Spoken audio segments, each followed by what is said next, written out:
we'll hunt 2 to 3 foot waves pretty consistently on the Great Lakes without any worries. But what happens isn't those 2 to 3 foot waves that become the problem. It's when you're hunting out there and you're hunting on a good ducky day, it's cloudy, you've got the nice cold front pushing in, and then all of a sudden a big storm blows up and your 2 to 3 foot waves turned into 5 to 6 foot waves in about 15 minutes that you weren't expecting. Welcome to the Fowl Front Outdoors Waterfowl Podcast, where our goal is to recruit and educate new hunters while entertaining the rest of you. Without new hunters and the mentorship of those more seasoned, this passion as we know it faces an uncertain future. So get the word out, turn the volume up, and enjoy the show, because you're on the Fowl Front. Today on the podcast, we've got Tony Homer, and Tony Homer is... he is what do you call yourself, the president or the CEO or founder of Waterfowl Works LLC? Yep. And Waterfowl Works LLC, you guys primarily make layout boats up in Ohio, correct? Correct. So you want to give us a little bit of how you got into hunting and then how you ended up getting into making boats? Well, I've been shooting waterfowl since 1979. Locally here in Ohio, which, mainly is rivers and streams and fields. Then as we got older, we started tinkering with the layout boats, and we were building them out of wood in our garage. And every time I would build one, somebody would see it, they'd want one. So you are an intrepid soul taking something that you built out onto big water. Right in the beginning, huh? Oh, yeah. Well, when you build something out of wood, wood's going to float anyway, so. So the fail-safe is there at least. Right. I fully promise you that if I built something out of wood, that it might not float, so. You're right. Well, wood floats, so you should be okay. You might be wet, but you should still be able to float. Got it. So you said 1979. Correct. So, who first took you out hunting? That would have been my father. We were hunting on the rivers here locally where we live, and that's where it all started. Awesome. Now, my father wasn't serious. He worked 5-6 days a week, so we'd only get out one day a weekend maybe if we were lucky, but we would head to the river or the small inland lakes in this area and see if we could shoot a duck or two. When did it first pop into your head that you needed to go lay out in a large body of water in a layout boat? Well, that was probably once I got about 18 years old and started doing a lot more hunting on my own. Okay. And so that was, you started in 1979. When did you make your first boat? Would have been about 2000 is when we handcrafted our first wooden layout boat. And now when one goes about handcrafting their first wooden layout boat, were there schematics or research, or how'd you go about that? Well, we had used some bought boats from John Kalash or some old wooden pumpkin steeds that were built from plans from Paul Busick or guys like that. So, the general shapes and ideas were there. You just had to mimic them and create your own from it. Okay, and so how many years after, that first boat, did you start making them for other people? In 2003, just about to the day we went into retail sales of the UFO layout boat. And I guess that actually almost to the day. It was right around September 15th, 2003, our first open day for sales for the UFO layout boat in Point Moulier, Michigan, which is a show we will go to next weekend. Awesome. And so, kind of give the listeners, from there, how many boats do you guys make a year, and what kind of operation do you have running right now? Well, our operation consists of 2 people, myself and my wife. We hand build every boat we sell. We do this full time. So we're building boats pretty much year round, and if we're not building boats, we're taking the little bit of time off that we get to enjoy things like camping and things like that together as a family. And probably shooting a couple ducks, right? That's one thing that lacks pretty bad right now because I tend to always be building boats during duck season. That is a bummer. That's becoming a problem. Now, we sneak away a couple weeks a year and get the boats out and go hunt with friends and things like that. But, yeah, most of the time, this time of year during duck season, we're busy building boats. You asked how many we build. We average, on an average year, about 150. You said about 150? Yep. Okay. Yeah, and we, the UFO is our staple boat. That was the original design. I created that design from scratch. And that was the turning point for layout boats, actually, because the UFO was a boat that no one had thought of, had seen or used, because back in the early days of layout hunting, layout boats were small, compact, and very, very low profile. They were not big guy friendly. Right. And just to get it out on the table so everybody knows, I know absolutely nothing about hunting ducks, diver ducks, sea ducks, anything like that on big water in layout boats. So this is an extremely selfish podcast episode for me. And so the I've looked at some of the pictures that you sent me of your different designs, and so that's something that came out of just your brain there, and how did you identify the need for that? Well, the need was easy. People seem to have started to get bigger. We all eat more. We tend to get lazy. So, the average person is no longer 150, 160 pounds anymore. And that's about all the original boats like the Kalash or the Busick could handle comfortably. We squeezed our butts down in them little boats, but you weren't in them very long. Your feet were splayed out right and left, and your legs were bent, your knees were bent, and so it wasn't very comfortable. So the UFO was designed to take care of that problem in the industry. And how many years into designing and building boats did you come up with the UFO? That was the very beginning. When we were building the wooden boats, we were making them bigger. We would make the boxes on the bottom deeper and things like that to accommodate the larger guys. But there's an extremely important factor that has to be considered when you're designing these kind of boats is you're really touching the legal lines of what's known as a sink box.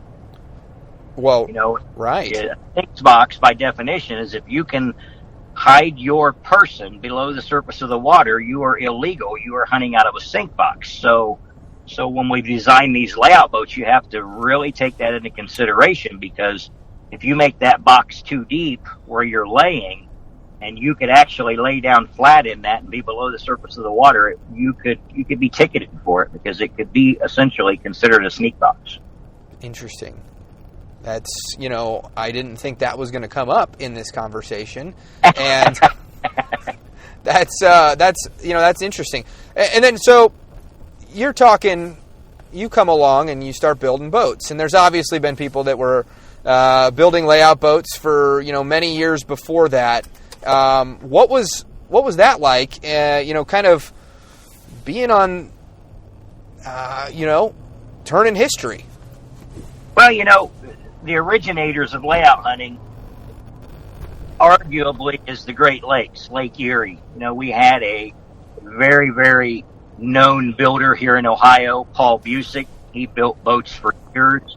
There was another gentleman in Michigan named John Kalash. He'd been building wooden layout boats for as long as, back into the 50s. There's another few old-timers who built boats as well. But none really, really pushed the market and took it to a retail level. Most of these guys were building them out of their garages through word of mouth and things like that, the local shows here on the Great Lakes, and that's just how they done their business, and they built their boats. Those guys were fortunate; they didn't have to adhere to all the U.S. Coast Guard regulations that are in force now that us builders today have to ensure the safety of the guys who are using them. Of course. And with that becomes, there was Mighty Layout Boys. Most people have heard of the Mighty Layout Boys. The Mighty Layout Boys had been building boats for about 8 or 10 years before we came onto the scene, and then we competed against each other for the next 6 or 8 years, and then we actually bought the Mighty Layout Boys. Oh, okay. Interesting. So, with layout boats, it's slightly different than hunting in a cornfield because, you're laying in open water and we've got to worry about your safety, number one. We've got to make sure that if you're laying out there in sub-zero temperatures in basically what a lot of people will call a coffin box, right, on Lake Erie in 2 or 3 foot waves, it's imperative that you're safe. The boat's going to handle the conditions. The boat's designed for the proper weight that's in the boat, things like that. So, right, that's a lot of. That's a pretty big responsibility on your end. I would suppose that there's, when it comes to redesigning stuff, or every time you make a boat, that's probably in your mind. It has to be because, as I said before, they all have to meet U.S. Coast Guard regulations. And unfortunately, the U.S. Coast Guard regulations are not designed around layout boats. They're designed about big boats. So when you have to incorporate those regulations into these short, narrow, small crafts that are floating on top of the water, it makes it extremely tough to get the right capacities. Sure. So that you know that your clients and customers that are using them are safe. The UFO has a maximum capacity of 450 pounds, so there's not too many people that can't safely hunt out of that boat.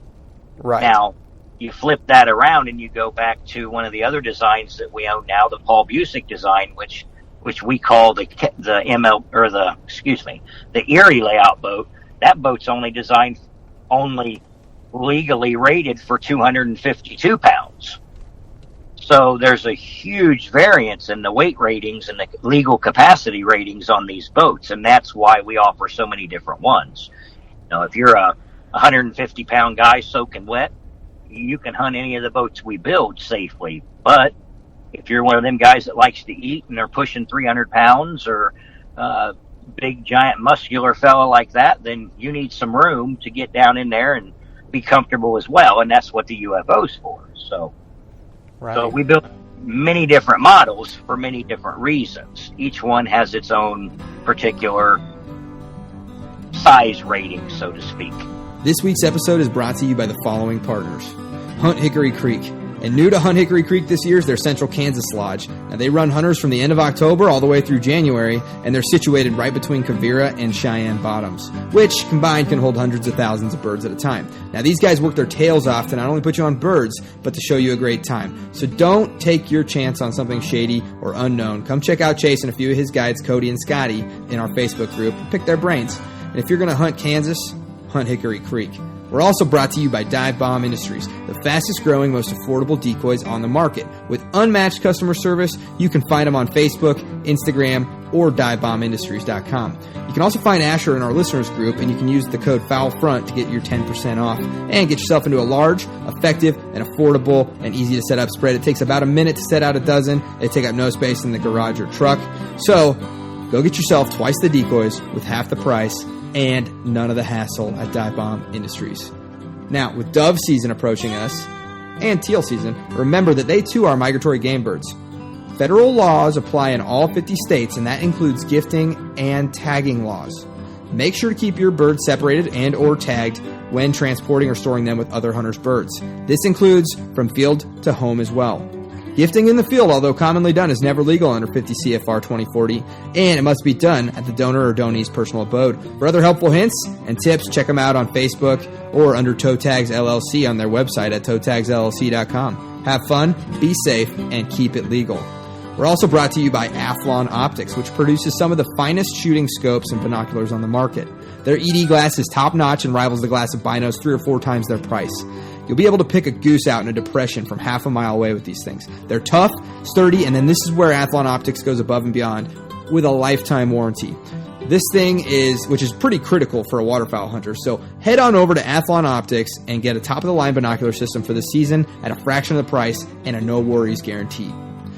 FreelanceHuntStats.com. I have to tell you, I'm really excited to start using the Freelance Hunt Stats system this year. So if you've never logged your hunts in the past, or I think it's something that you should really start doing this season, on FreelanceHuntStats.com. Not only can you look back and remember past hunts, but you can also use it to help you learn and improve with your future hunting successes. So don't forget to set up your account and start logging this season. We're also brought to you by Duck Nuts. That's DUKNUTZ. Now, I've been fighting decoy rigging systems since I started. Wrapping, coiling, even Texas rigs. Talk about a pain in the butt. Now, I work hard, but at the end of the morning, it's time to go home. And Duck Nuts allows you to rig your decoys so that all you got to do is throw them in the bag. And with their friction system, it's too easy to just pull the line and pack up or throw them out. It also allows you to adjust for depth. So if you're tired of fighting decoy rigs, head on over to ducknuts.com and use your 10% off foul front discount code. Also brought to you by Gypsum Creek Retrievers, which is a full-service gun dog training facility in the heart of the Midwest. And they look to build eager, confident, and reliable field companions through a unique approach that you won't find at many other places. So go check out Gypsum Creek Retrievers on Facebook or Instagram, or you can hit up Evan, the owner, in our Facebook group. We're also brought to you by DuckTech. Increase your odds of success in the blind this year with the DuckTech mobile app. 3-time world champion duck caller Barney Califf teaches you how to make the most important sounds, what they mean to a duck, and when to use them. DuckTech is available to download in the App Store and Google Play. So, with the season approaching, get the app today so you can put more ducks on the strap tomorrow. And we're also brought to you by SRB Field Rests. No matter what, where, or how you hunt, SRB Field Rest will keep your shotgun, rifle, bow, or crossbow clean, safe, and ready in the field or on the range. Waterfowl hunters in the dry or muddy fields. Turkey or predator hunters in the pop-up blinds. Hey, if you're hunting deer, elk, or bear, or any other big game, hunting in box blinds, they've got you covered. They even have rests for bow fishermen. So head on over to srbfieldrests.com and use your foul front discount code to get 10% off. Sure. Now, what's the process look from, in your head, you have a vision of, okay, what this design or this boat's going to look like, drawing up plans to, getting that thing U.S. Coast Guard certified and selling it to somebody. What's all the in-between stuff? What's the process look like? Well, it's extremely complicated, and I won't get too deep into it just because I don't want to give out too many secrets. But, yes. But you have to look at buoyancy. You have to look at the materials you're making the products out of. Then you have to look at the shapes. You want to make sure that you're designing a shape that's going to float properly and is going to be resistant to sinking, so to speak. If you take a square and put it on the water, a square 2x4 on a piece of plywood, and you set it out on the water, then you take a rectangle piece of plywood and you take a circle piece of plywood. Each one of them is going to have a different resistance as you're adding weight to it and pushing it under the water. Right. So shape is everything. That's why 90% of the layout boats that you see on the market now are shaped like they are, because that's generally the proper shape to get the most capacity out of it. Now, how much of this learning came from books, and how much of it came from you messing around with plywood in the bathtub? This pretty much all came from drawing it out on paper and playing with it. Done a little bit of research. I've got a really, really good friend who works for a major boat manufacturing company. And I also have another good friend who's helped us along the way with learning to build the boats and working with the fiberglass and things. So, Gotcha. So in your shop right now, how many boats do you have? I'm catching you at the end of a work day, I'm assuming. How many boats do you have in there that you're working on? I believe I counted 32 yesterday. Whew. And I imagine with that volume, you kind of do things in sections or kind of almost assembly line-ish with yourself? Well, not really. The nice thing is we have a 26,000 square foot facility. We have 3 different parts of that building, and we break it down into groups. One, we have our building group, which is where we do all the fiberglass work, and then we have our finishing room, and then we have our warehouse. Okay. So essentially, basically, what happens is we'll start in the build room, and we'll wax the molds, we'll spray up the molds, and then we'll lay the fiberglass. And then they'll move from there into the next room, and then from there to the next room. But the key is molds. We have 4 sets of molds for the UFO, which is our number 1 seller, most popular boat. And we've got 1 or 2 sets of all the other boats that we have. So we can essentially, in an 8-hour day, lay up 6 or 7 boats pretty easy. Okay. Got ya. And now I know that you're probably the person to ask about this, but what do the layout boats? When was the first one, or when did they start using these things? It would be extremely hard to track that down because guys, like I said, the gentlemen up north here in the Michigan and on Lake Erie who were building them, there's not a whole lot of documentation that goes back real far. These guys were doing these things in their garages and things like that, and many of them were doing it for their own needs and their own reasons back, in the market days where they would go out and they'd shoot 100 ducks in a day. So it's hard to really say how far back they go. I believe John Kalash was building boats in the 50s. Okay. So from bow to stern, how big is the UFO? The UFO is 10 foot 2 inches long. 10 foot 2 inches long. All right. Now this stems. I have a logistical question on how diver hunters and layout boat hunters hunt. I was hoping that maybe you could walk me through the process of, in the morning, we're going to throw these things. I don't even know how you stack the boat inside of another boat. What's going on? We got it. Well, generally speaking, the layout boat's going to go inside the tender boat. Okay. Your tender boat is going to be the chase boat as well. So you're going to launch your tender boat from the ramp with your layout boat inside it. You're going to drive out to the location where you're going to hunt from. You're going to pitch the layout boat overboard, anchor it down. Then you're going to throw your decoys around it or set them however it is that you choose to set them. Then you're going to put a guy in it. The tender boat's going to have the driver who's going to pull up alongside the layout boat. Somebody's going to reach over and grab the layout boat, hold it. Somebody's going to climb into the layout boat. And the tender boat's going to pull away. Generally speaking, you're going to go a couple 100 yards downwind behind the layout boat and get out of the way and just sit there and watch. Most guys will run radios. They'll have a portable radio in the layout boat and a radio in the tender boat. When the guys shoot some birds, they'll radio to the tender that they've got some down. The tender will come in, pick them up, and then right back into getting out of the way and letting the guys shoot some more. So it sounds like it's a pretty good deal if you're the guy in the layout boat. Well, he gets his turn, and then you'll switch out, and somebody else will get their turn, depending on the groups and how they like to do it. We generally like to do it in what we call volleys.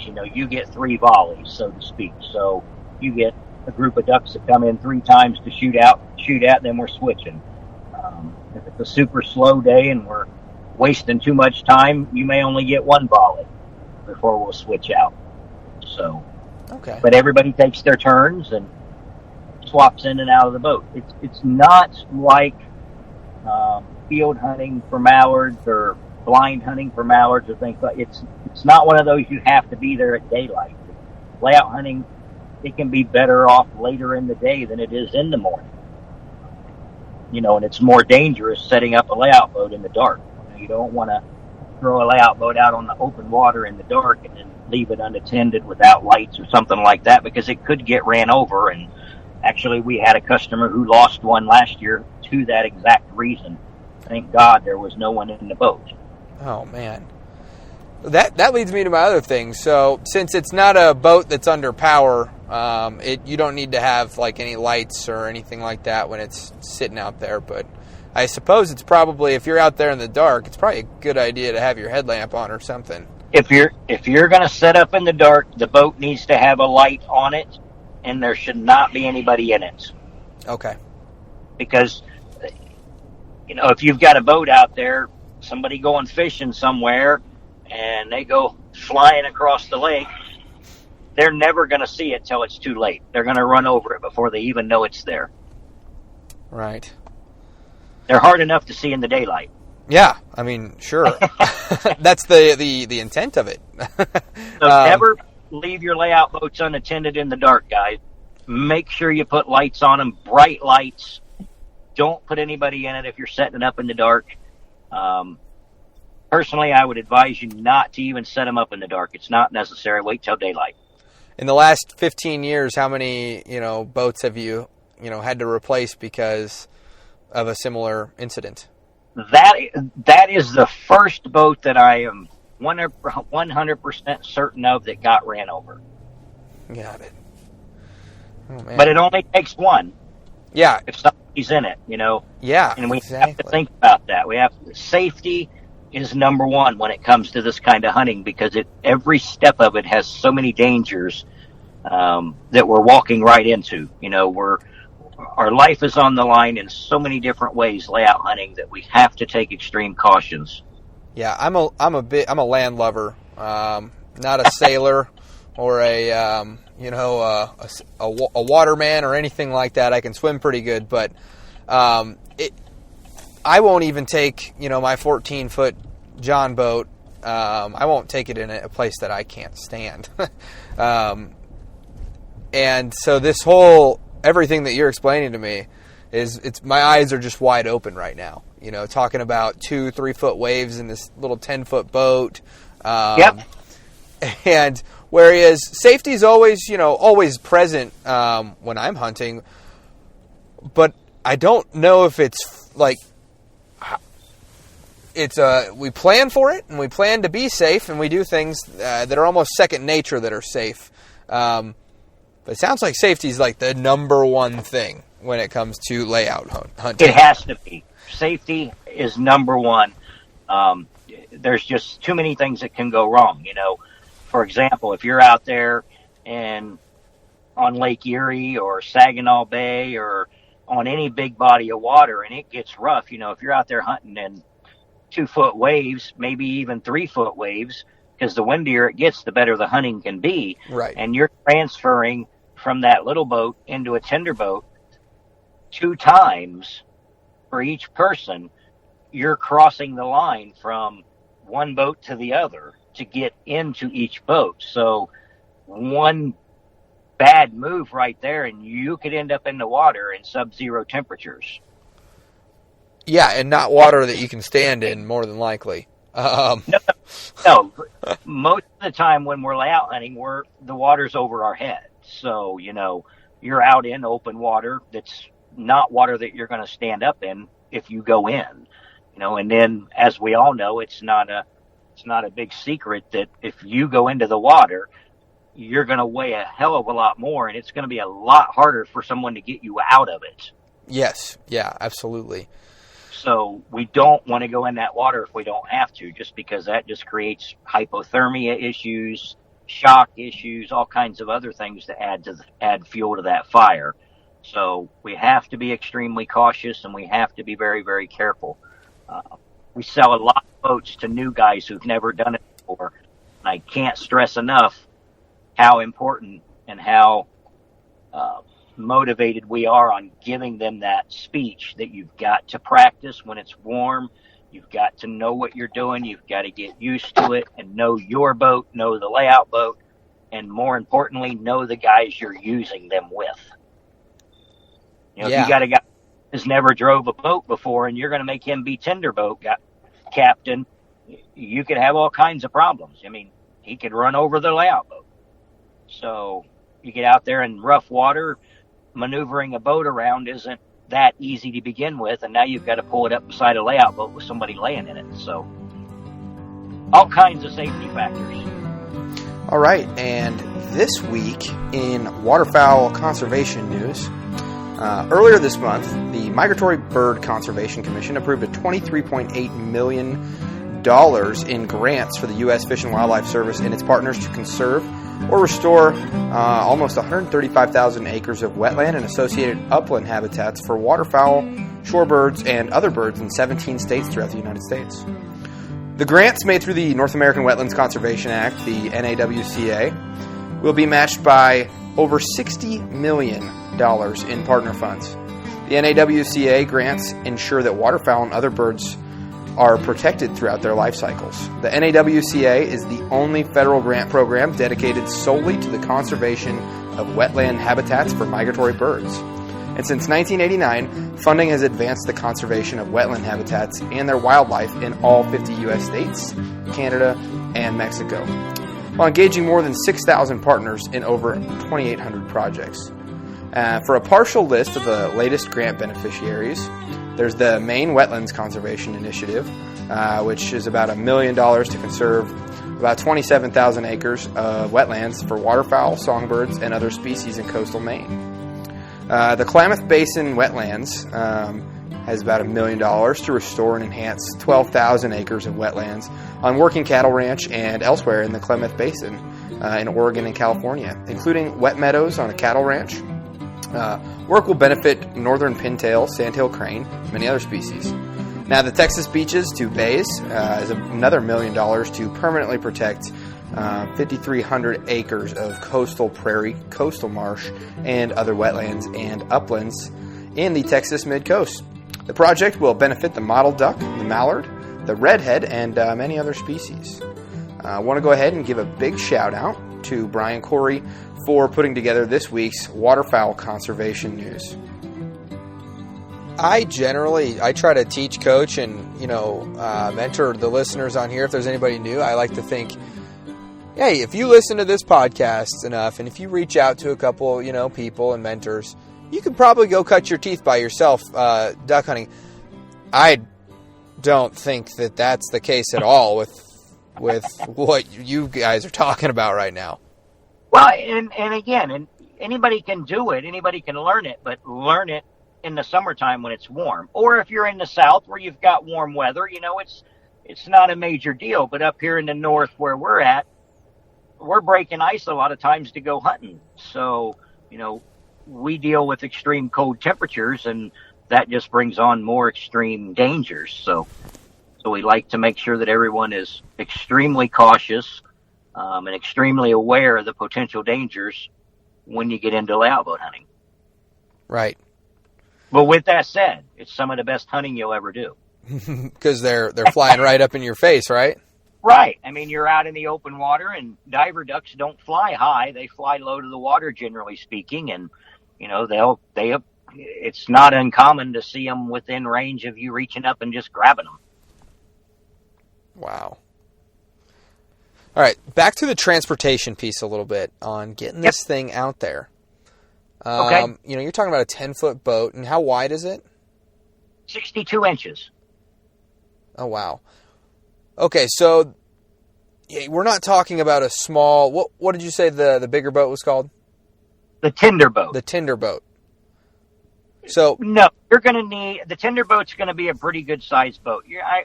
Minimum I would recommend would be an 18-foot tinder boat. For a UFO? Yeah, okay. Be it a 18-foot Mod V John boat or an 18-foot deep V. Deep V is going to be much better if you're running in big open water. If you're hunting backwaters or sloughs or places that don't get super rough, you can get away with a Mod V. Sure. Okay, so you're saying 18 foot, and then you got 10 feet. 10 foot of that is a boat in the middle of your boat. It's going to go across the boat. It's okay. not going to run perpendicular. You're going to run it across the gunnels. You're going to set it across the bow of the boat on the gunnels. So it's going to take up about 5 feet of the front of the boat. Got it. Okay. And then you just strap that down with... Throw some ratchet straps across the bow cleats to hold it while you're under power going to and from the location. And then once you're there, you'd unstrap it, hook the anchor rope to the back of it, slide it overboard. That makes a lot more sense than what I was thinking. That procedure. Now, generally speaking, the decoys are going to be under the layout boat. Yeah, because it's dead space anyways. 5 feet up in the front, all your decoys are going to be stored up underneath it. So when you slide the boat off, now you've got access to your decoys. Makes sense. And then reverse that when you're picking up. Pick up the decoys first, then pull the boat back on top of the boat, the tender boat, over top of the decoys. Okay. Now, once you have all that set up, it's all laying out there. Talk to me about how do I safely navigate through the decoys to the layout boat and then get my buddy into the boat? Well, you're going to leave a path for the tender boat to come through. Generally speaking, we always want to approach the layout boat into the wind. The layout boat's always going to be facing with the wind to your back. So the birds are going to be coming into the wind. So we're going to leave us a 10, 12-foot path along the side of that layout boat clear through the decoys so we can pull up into the wind. Now, when you're pulling up into the wind's going to pretty much work as a brake for you. So you can come up in there nice and smooth and slow and even, and you can pretty much stop that boat with your forward control and the wind countering it coming the other way long enough to make the transfer in and out of the boat. Okay, sure. So I'm laying in the layout boat. I've got the wind to my back. Yes, it's coming in from your back. Okay, just like regular hunting. And then the boat would then be approaching me from my rear side. No, it would be coming at you from the front. Yes, okay, yep, got it. So the boat's going to be coming from the front. The wind is going to break. Got it. Okay. Yep. So the boat's pulling up to my left side from the front. You know, I'm getting I'm unloading my gun and collecting myself and getting the birds. Yep. Now what? You're going to be on your knees in the boat, ready for the transfer. Okay. When the boat pulls up alongside you, one of the other hunters in the boat is going to reach over the tender boat. He's going to grab the edge of the cockpit of the layout boat.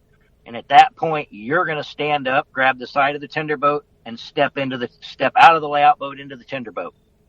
From like the starboard or the port side? Yep. Okay. Yep. Then, if it's a calm day and the boats aren't too drastically giving you any fits there, you can go ahead and make the switch with the next hunter. If it's not and it's really rough and you're having some trouble, once the guy's out of the layout boat, the tender driver continues through while everybody regroups, regathers, and then he'll come back around and make another pass to put the next guy into the boat. Got it. So from the time that, I see the boat, it's coming up. It's about 30 yards away from me. I'm on my knees. I got all my guns unloaded. I've got the birds on my strap. Probably toss the birds up into the boat. Yep. Toss the birds up into the boat. Hand your gun to the guy who's grabbing the boat at the same time. And then you're going to step up, grab the side of the boat, and then step over into the boat. All this should happen in, 30 seconds tops. I mean, it's going to be pretty quick. Right. And the driver of the tender boat, he is doing the front-back game, trying to keep from pushing the boat too far over to the left or the right. Correct. Okay. Ideally, he's going to come in. The boat's only going to stop long enough for you to make the switch, and then the boat's going to keep going. Got it. So, I mean, it's not like he's going to throw an anchor or anything like that. He's going to pull up, make the switch, and pull out almost immediately. Okay. Now we've got, so we come back through. And so I guess when I'm laying in the layout boat, there's a path to my front and to my rear on either my left or right side big enough for the boat. Correct. Okay. So now my buddy is in the layout boat. I'm the captain of the tender boat now. I make that second pass and we drop the buddy. He's dropped off now. Yep. And I go set up behind him. Yep. 200-300 yards, you said? Correct. Okay, and we've got our radios. Yep. What am I doing in the tinder boat? You're watching and laughing. Cooking breakfast, maybe? Right. There okay. You go. Yeah. Is there any flagging or anything like that? Fun. It's probably more fun sitting in the tinder boat watching the guys miss. Whoa, I don't know if I like this kind of hunting anymore. All my buddies behind me watching me. I got it bad enough in an A-frame where no one can tell who's hitting what bird. Right. But no, that's basically what the tinder boat's going to do. It's just going to sit back there out of the way, keep an eye on the layout boat, make sure that nothing going awry or going out of sight that shouldn't be. Make sure the decoys are all staying there and picking up birds. Okay. Oh yeah. So okay. So bang, bang, bang. Got 2 birds down. Yep. What now? Now if the tinder boat isn't paying attention, you're going to radio and say, hey, I got birds down. And then you're going to tell them left side, right side, middle. And then they're going to come around and they're going to scoop them up and they're going to disappear again. And if it's, I'm thinking kind of like, you got the long lines, I'm assuming. Yeah. So how do you got birds in the long lines. Do you wait for them to move out of the long lines or? Yeah. If they're dead, it's no real rush. If you've knocked down 2 bluebills and they're dead in the decoys, there's no sense. Coming after them immediately. You don't want to wait 2 hours, but if it's 5 minutes or so and the birds are working real good and you've got 2 down, you know exactly what you've got. There's nothing wrong with letting another flock come in if they're moving real well and dumping another one real quick and then saying, hey, okay, I got 3 down and they're out of the spread, come get them. Okay. There's no sense in having the tinder boat trying to fight through the decoys to pick up a bird that's in there that's going to float out in a few seconds anyway. Sure. Yeah, makes sense. So what are some of the, what are the most dangerous points during all this? Or maybe not dangerous points yet. Well, maybe we'll get into that. But what are some of the points that can make more efficient with this, this whole process that we just talked about? Again, the most important parts that's going to make you better and keep you safe is practicing in the off season. Grab your layout boat, take it out to the lake, throw it in the water, sink it, do whatever you want to do. Get yourself comfortable. Know exactly what your equipment's going to do. All of our boats, you can fill them with water and you can crawl inside it and it's still not going to sink. Well, that's comforting. But for me to tell you that, and then let's go out on Lake Erie when it's 20 degrees outside and it's snowing like crazy, and then let's say you catch a rogue wave that's for some unknownly reason swamps the boat. It's not fun then because you're scared to death because maybe you haven't tried this in the summertime and you don't really realize that it's true. So, you get freaked out and do things that you normally wouldn't do because you're freaked out at the moment, to where if you already know ahead of time, hey, this thing's fine. If I get swamped, I don't have nothing to worry about.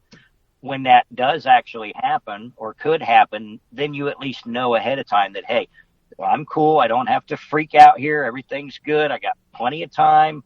There's nothing to get worried about. So yeah, if you're new to the sport, you've never done it, summertime, grab your layout boat, take it out onto the lake, play with it, practice with it, whatever you need to do to get comfortable so you know that you can be comfortable in case of an emergency when you have to count on it. Right. Doing some drills like pulling up to the boat, switching out people, have your buddies, sinking the boat, that sounds fun. Yeah. Okay. We do it. We when all our boats are tested, they sink them when they test them. That's just part of the process. Sure. Now, when it comes to, safety or the things that you can do out there to really put yourself in a bad spot, what are some of the most common things? The most common thing is guys who don't pay attention to the weather. If you're at in the middle of Lake Erie and you haven't done your homework and watched the weather, in a matter of minutes, you can be caught in a really, really nasty mess that you don't want to be in a layout boat. Sure. What's the weather? What's your advice on, the weather? Like what's nope, and what's okay, you need to start watching out.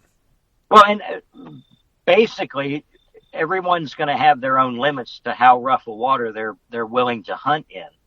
We'll hunt 2 to 3 foot waves pretty consistently on the Great Lakes without any worries. But what happens isn't those 2 to 3 foot waves that become the problem. It's when you're hunting out there and you're hunting on a good ducky day, it's cloudy, you've got the nice cold front pushing in, and then all of a sudden a big storm blows up and your 2 to 3 foot waves turned into 5 to 6 foot waves in about 15 minutes that you weren't expecting. And you're just sitting in a layout boat, like riding these big waves. Right. Well, when it gets to that point, when it gets to 5 to 6 footers, you need to be getting out of there because you're going to have enough problems on your hand doing your tender operations and getting into the boat and getting the guys out of the boat. So, that's the most dangerous part of this whole process is the switching from one boat to the next. And as it gets rougher, it just gets harder. Now, I'm imagining when you're talking 2 to 3 foot waves, I'm sitting in this, in the UFO, and yep. I'm like going up and down like the entire time. Well, you're bouncing a little bit, 2 to 3 foot waves. They're not big, long waves. So it's not like you're out on the ocean where you're going to have 18 foot in between the waves. These are real short, choppy waves. So you're more or less just bouncing right on top of them pretty quickly. You'll get 2 to 3 waves under the boat at the same time on the Great Lakes, as long as you're inland into the bays and things. Now you get out on the ocean, guys, they'll hunt 6-8 foot waves out there, but they'll get a 20 foot span in between them. And then the boat's rolling up and down over the waves like you're talking about. Oh, that sounds terrifying and fun. Like we were out on Bay 2 or 3 years ago, and we were in a 2-man boat, and we were hunting swells that were big enough that the layout boat would disappear in between them.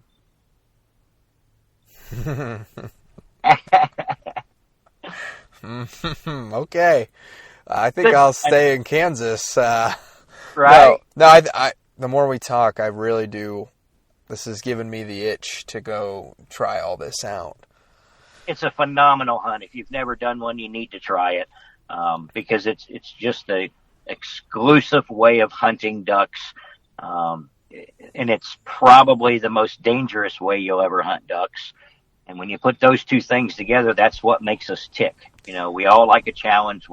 Everybody likes to play on that line. That's just what makes us work. Challenge. Yeah.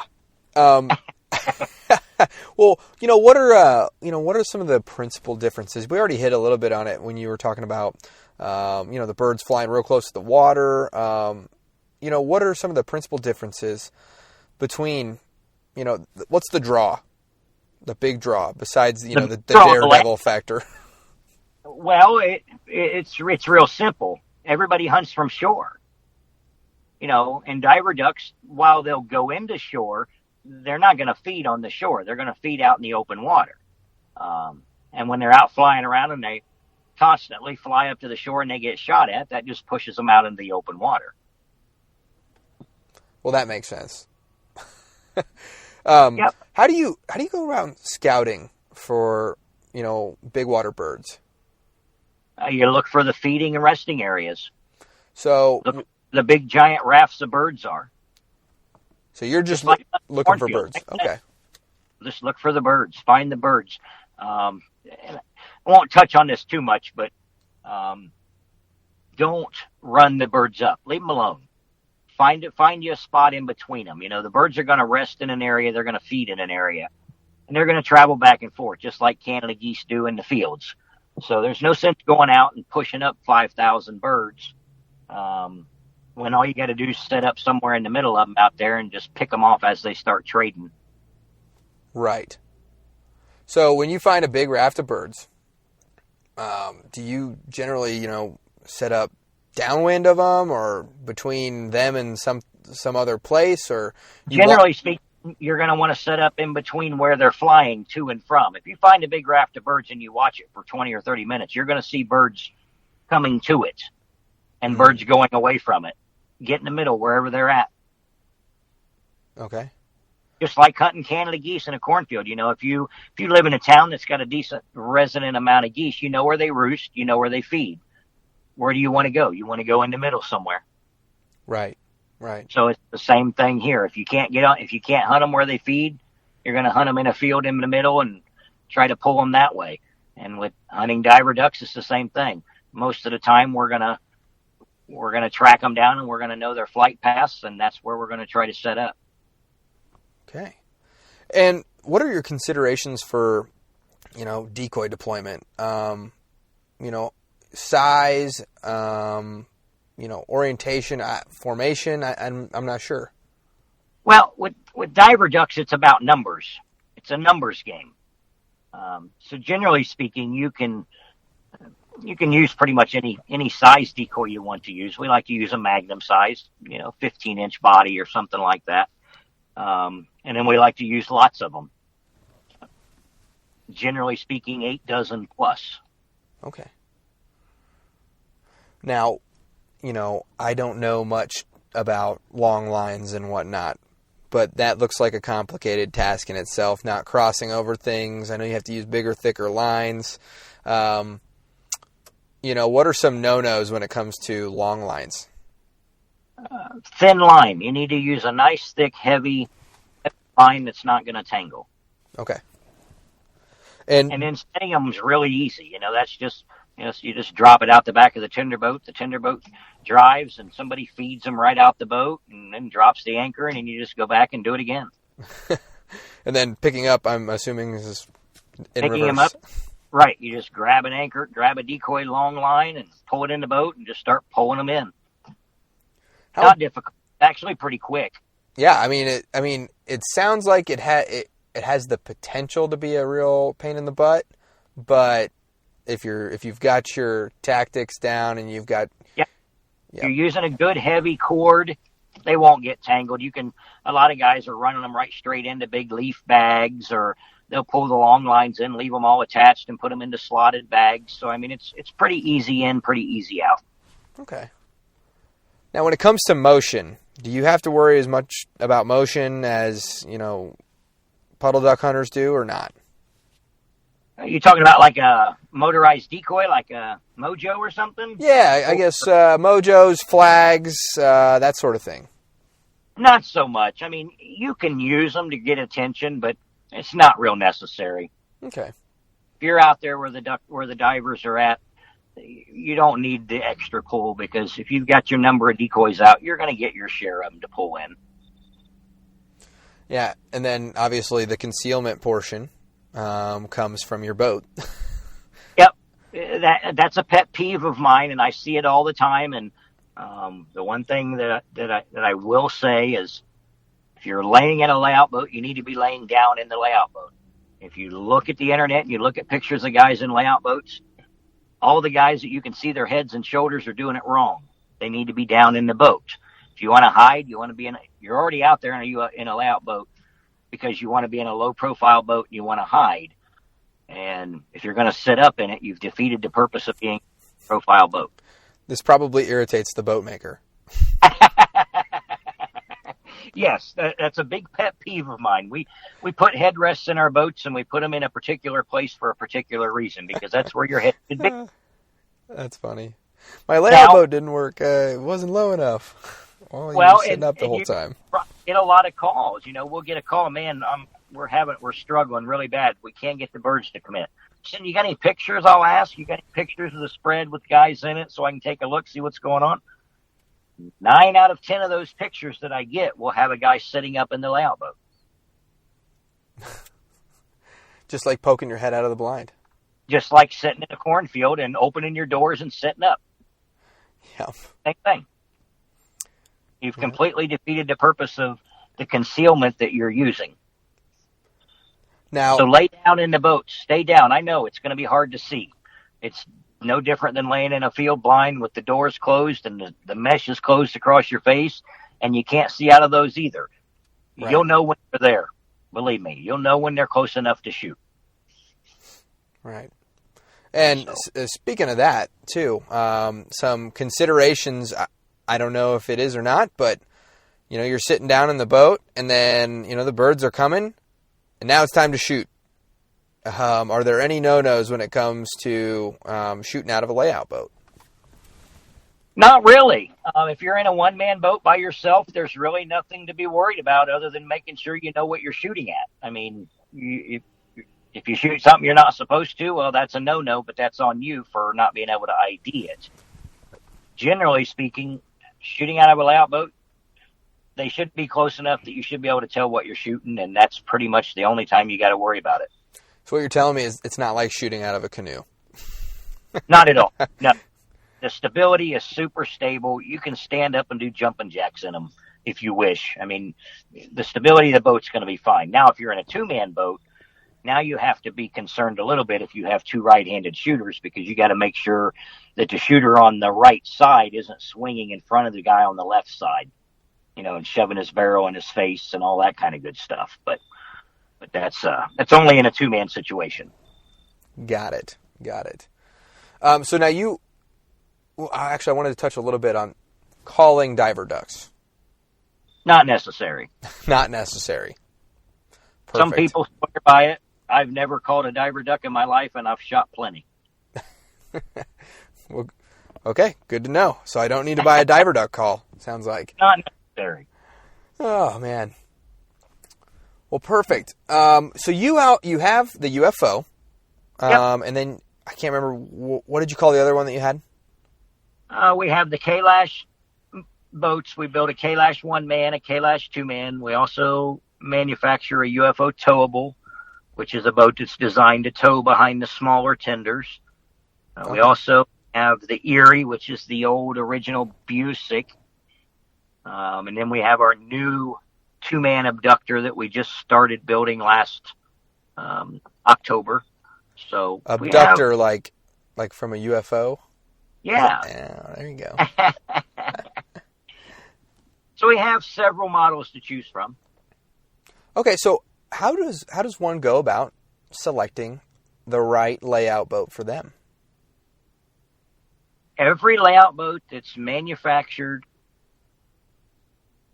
to be resold should have a capacity label inside. It's going to be a little yellow and white square label. I'm sure you've seen them in your other boats. They all have them. That's the law. They have to have them. That label will tell you how much weight that boat will hold. That is the number one thing you have to look at when you're purchasing a boat. Okay. You have to make sure that you fall within that rating. For example, let's say I weigh 275 pounds and I'm looking for a layout boat, and I go onto our website and I see that the Erie's rated for 242 pounds. I see that the Kalash one man's rated for 240 pounds. And then I see that the UFO's rated for 450 pounds. Right away, I should know immediately that the first two are not built for me. Sure. So that's going to X them off of that list. Have you ever had to, someone comes in to pick up the boat, have you ever had to tell them this boat's not going to work for you? I tell people that all the time. It's crazy that they get that far into it. Well, and it isn't. I usually don't let them get that far. Okay. Generally, somebody calls me and asks me which boat they should purchase from us. The first question I ask them is how big they are and how much do they weigh. Then from there, I can guide them into the right boat. We do have guys that like to have the lowest profile boat that they can. So if they're close, they'll go for the smaller boat as long as they still fit within, because those labels have two numbers on them. They have a person capacity and then they have a maximum capacity. With layout hunting and what we're doing with the boats generally speaking, the first number isn't as important because we're not putting much extra weight in the boat besides us. You know, we got an 8-pound gun, a couple pounds box of shells, and whatever clothes we're wearing. So, you know, we might add 25 pounds to the person weight, but it's not near as much as is in bigger boats, you know, where you're carrying 10 dozen decoys and all this other stuff that you have to worry about that extra weight. So generally speaking, on a layout boat, you have the person rating and then you have the maximum capacity rating. The maximum capacity rating is the maximum allowed weight in that boat, period. And that includes your gun, your shells, your clothing, and everything else. So that's really the number we want to look at. Because in layout hunting, like I said, we're not going to add that much extra weight to the boat. Most of it's going to be person weight. Okay. So pretty much it's just a function of weight. Yeah, it's all about weight. Now, okay. It can also become a matter of foot room. Foot rooms become a really, really big issue because some guys have giant feet. You know, they might only weigh 150 pounds, but they might have a size 14 shoe. So now we've got to worry about getting them guys in there too, you know, because these boxes are pretty narrow down there. So now you add that factor in there, and those are the two factors we worry about: weight and the size of your feet. Generally speaking, your feet are going to coincide with your body weight, but every now and then you'll run into that one guy who's got a size 14 wader, and he's got to find a boat that he can get his feet into that's reasonably comfortably. Now, it's not going to be super comfortable, but reasonably. Sure. And then we'll push them up to the bigger boats because naturally the bigger boats are going to have more room in them. I was not expecting you to tell me foot size would be something that was a consideration. Oh, yeah. Huh. Yep. Well, when you got to realize, picture the Erie layout boat at having about 7 inches of foot room clearance. Okay. Meaning if you laid down on a couch and you held your feet straight up, 7 inches is from the bottom to the top of the inside of that boat. Oh, wow. Most kids that are 8 or 10 years old, feet are taller than 7 inches. Right. Now you take that same measurement on the UFO and you're looking at 13 inches. So now you see how this is changing? Yeah. Different boat. Right. So buying a layout boat is just like buying clothes or anything else. You got to buy one that fits you. That's crazy. It makes absolute sense, and I'm really glad that we covered it. It's an extremely important part of buying one because you'd be surprised how many people don't think anything about that little yellow label. You would ask me and you'd say, oh, how much do you weigh, Ben? And I'd tell you. And then you'd say, now how big are your feet? And I'd be like, is this guy crazy? Like, why is he asking me that? Yeah, exactly. Oh. Yep. So, okay, what else is inside of these boats, or is it nothing? Pretty much nothing but flotation foam. Okay. Our boats are all designed to be hollow. They're all built using fiberglass materials and composite materials. There's absolutely zero wood in them. There's absolutely zero products that will rot. Everything will last forever as long as you take care of it. Okay. And there's, what do guys do to stay warm down in there? Because I imagine, you got that real cold water underneath of you, and they're really not bad. Most people wear waders in them. Okay. And that's not a bad thing because whether people realize it or not, if you've got a good set of neoprene waders and a wader belt on, that's going to float you if you go overboard. Right. So some guys, you get around a group of old timers and it's like, you ain't wearing waders in that thing, are you? It's like, yeah, we are, because these waders will float you, unlike them old rubber things that you got. Right. Yeah, that's the one. I can't remember which department, which wildlife agency, they hopped in to the pool and they were showing that, hey, yeah, waders don't, kill you. They actually help you out. You betcha. That's a fact. So wear your neoprene waders. Got to be neoprene. No, not rubber. Yeah. What about the breathables? I don't know. I haven't never tested those. For as many times as I've fallen in with my breathables, I've never had the situation where I had to float. They've gone over the top quite a bit, but right. So I can't say. I know neoprene will float you as long as you have a belt on to keep the water out. Yep. And the breathables, see, I don't know because I don't know if they'll hold the air in inside the waders. I don't know that answer, so I can't tell. Yeah, I feel like they do a pretty good job of that, but right. Well, yeah. Well, Tony, this was a great talk, and I really just have a couple more questions for you before I let you get on to enjoy your evening. What was the first duck or waterfowl you ever killed? A Drake wood duck, Thanksgiving Day, 1979. Well, I don't know if that's specific enough. We might have to ask you again now. I'll never forget that one. It was quite a sight, seeing a wood duck come down the river that was half frozen on Thanksgiving Day. That's pretty daggone late for Ohio to shoot a wood duck. I'll have to take your word on that. I have to come up and check that out. Yeah. Okay. You only get to hunt one more time in your life. Where are you going? Who's it with? How are you hunting? What's the weather like? And what are you shooting? If I only get to hunt one more time, I would have to say it would have to be to Alaska.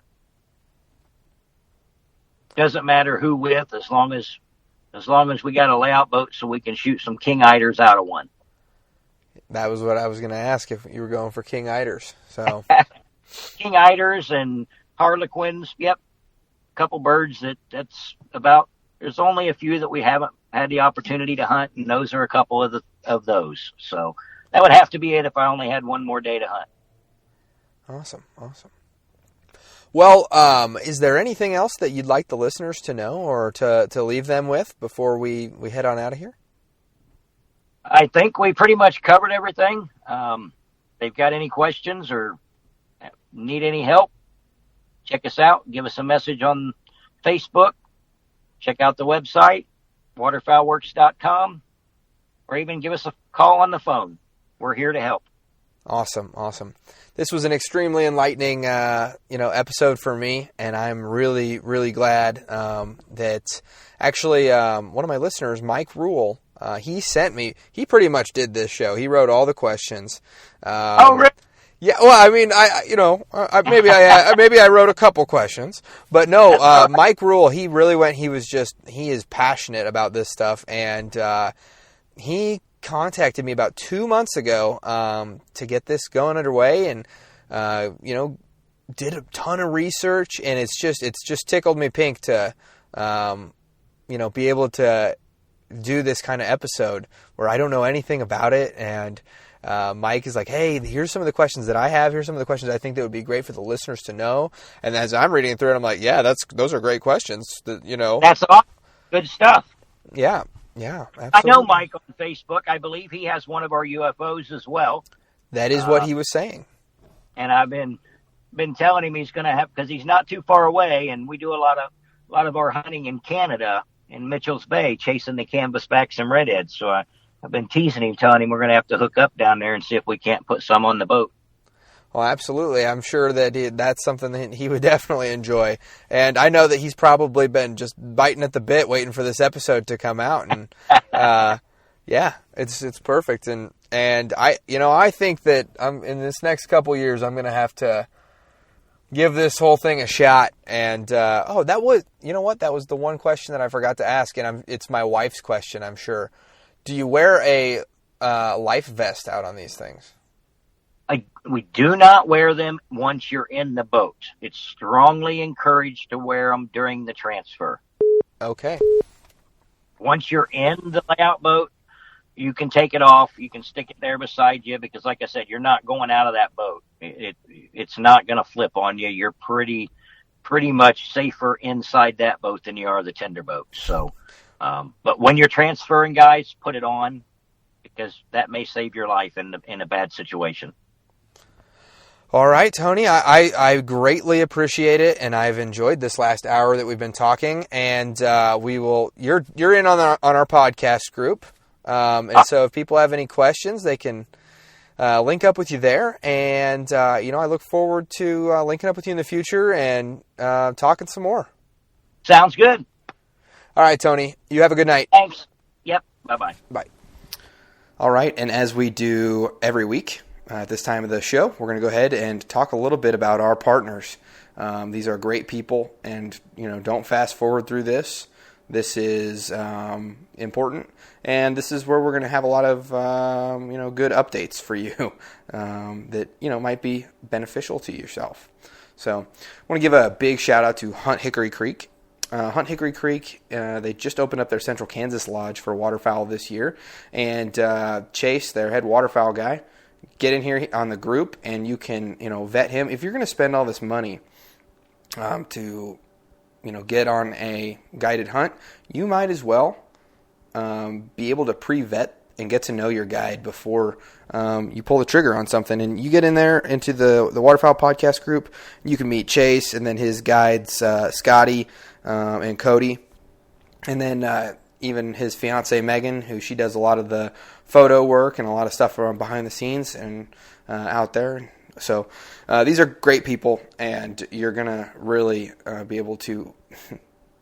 Once you meet them, you're in the group. You're gonna be sold. So go ahead and check out Hunt Hickory Creek and book a hunt with them today. So we've also got Dive Bomb Industries, and Dive Bomb Industries has a foul front 10% discount code, and if you haven't used that yet, I would use it before the end of this month. Just saying. These guys are getting us into, affordable, big numbered spreads that are extremely realistic and get the job done. Not to mention they don't take up any space in your garage or the truck, and you don't have to have a big old trailer to haul them around. It makes sense for the budget hunter that is, doesn't have all the time or money for all the, a big old 16-foot enclosed trailer to haul around a bunch of full-bodied 3D Canada goose decoys, and they are even coming out with pintails and the whole 9 yards, the whole gamut. So go check them out over at divebombindustries.com and their Facebook and Instagram. Next, we've got the DuckTech mobile app, and the DuckTech mobile app is it's pretty sweet. You can get in there and you can learn from Barney Califf, who's a 3-time world duck champion, world duck calling champion, and he tells you, what this specific call means, what this means, what that means, and then how to do it, and then you can actually record yourself and play it against him, so that you can kind of see where you're falling short or what you need to improve upon. So go check out the DuckTech mobile app and get yourself sounding right for this upcoming duck season. Next, we've got Gypsum Creek Retrievers, and I just went and did a hunt with Evan this morning, and I tell you what, that's a good dude. And in a couple years, he's going to be the premier kennel, I think, here in Kansas. And if you really, want to know that your dog, or if you want to get a good dog here in the future, and that it's coming from a very respectful and from somebody that absolutely loves your dog probably just as much as you do, you need to check out Gypsum Creek Retrievers. And not to mention the dog work that he's doing with these things. I got to spend a morning with his flagship dog, and he was just lights out. It was awesome. Making a 100-yard blind retrieve through the weeds, on a crippled bird. It was good. It was good to see. So go ahead and check them out. They've got a pretty cool. They got a lot of content coming out actually, and go check them out on Gypsum Creek Retrievers on Facebook. All right. Next, we've got Tags Llc. Now, Tags Llc exists to keep you legal, and honestly, y'all, everybody that I've hunted with this season so far, they've been, pretty amazed at how, quick and easy it is to just fill out this tag, and just for a couple cents and 30 seconds, you can be within the letter of the law, and you can feel 10 times better about walking out of that field with a full tote of ducks or geese, and knowing that ain't nobody can touch you when it comes to any possession laws or field possession or transportation tagging laws. So go check them out at Tags Llc. You already bought all the boats, the ammo, the guns, the decoys. Why are you going to go ahead and try to get a ticket for not using something that costs maybe 20 cents a hunt? So go check them out, Tags Llc. Next, we've got Duck Nuts. Now, that's DUKNUTZ, and Duck Nuts is sweet. My wife is looking at me right now, she's shaking her head still. She thinks it's the funniest thing ever. But so I didn't realize how cool these things were until I went to go pick up about 5 or 4 dozen of them out of the marsh. And all you do is you grab plastic out of out of your bag. You grab plastic, chuck it, stretch it, and the weight falls down to wherever you want it. Super easy. And then you just drop it and it's good to go. And then the same thing for pickup. It's even easier and all just goes back in. The big money maker on these things is you can just toss them in a bag together because the weight is right up next there to the decoy. Nothing's getting tangled. So it's nice. We've also got Freelance Hunt Stats. FreelanceHuntStats.com is a pretty cool journal website, and it's not just a journal website. Most journal websites, you put in, I killed 6 blue-winged teal on this day, and it was, whatever, I was with Bobby Joe or whatever. And but no, this thing you can fill it out, and then you can filter the data, and you can see how you did on sunny days, how you did on windy days, how you did, on cold days, this, that, and the other, and it makes all of your hunt logs comprehensive, which is really nice, and can make you a better hunter. And that's my good buddy over at Freelance Duck Hunting, Elliot. That's his site. So go on and check out freelancehuntstats.com. All right, next we've got Athlon Optics. And Athlon Optics, I'm telling you, these things are worth easily 2 to 3 times what you're paying for them. Everybody that has looked through my binoculars that I got from them, they have been like, wow, how much did these cost? And they're like, that's comparable to some glass that's 2 or 3 times that. And not to mention the biggest the biggest thing about it is they stand behind every product that they sell, and they have a lifetime guarantee, which is huge for a waterfowl hunter because we are tough and rough on our gear. So go on over to athlonoptics.com and order yourself a pair of these binoculars. I got the Midas 10x42, and they work great. And we already gave away 1 pair. And not saying, just saying, there might be another pair being given away in the next week or so. So stay tuned for that. And last but not least, we have Srb Field Rest. And Srb Field Rests, pretty cool stuff there.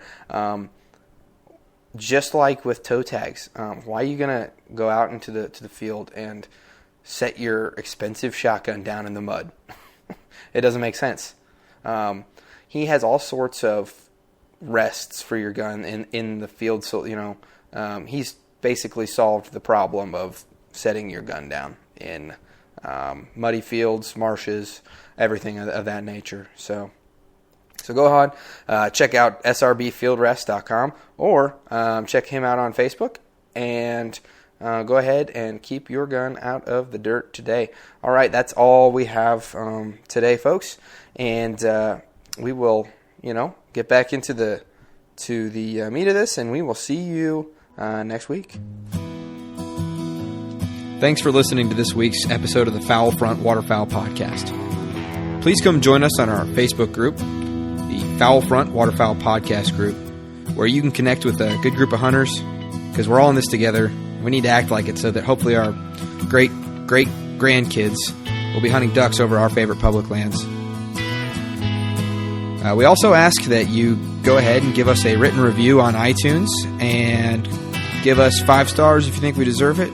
And we really do want to hear back from you so that we can give you the best possible content. And if you get in on that Facebook group, you can get in there and you can ask questions, and you can tell us what you want to hear next, or you can tell us what you don't like, and we'll be sure to tailor things to our listeners. So, all right. Stay safe out there, and we will see you next week.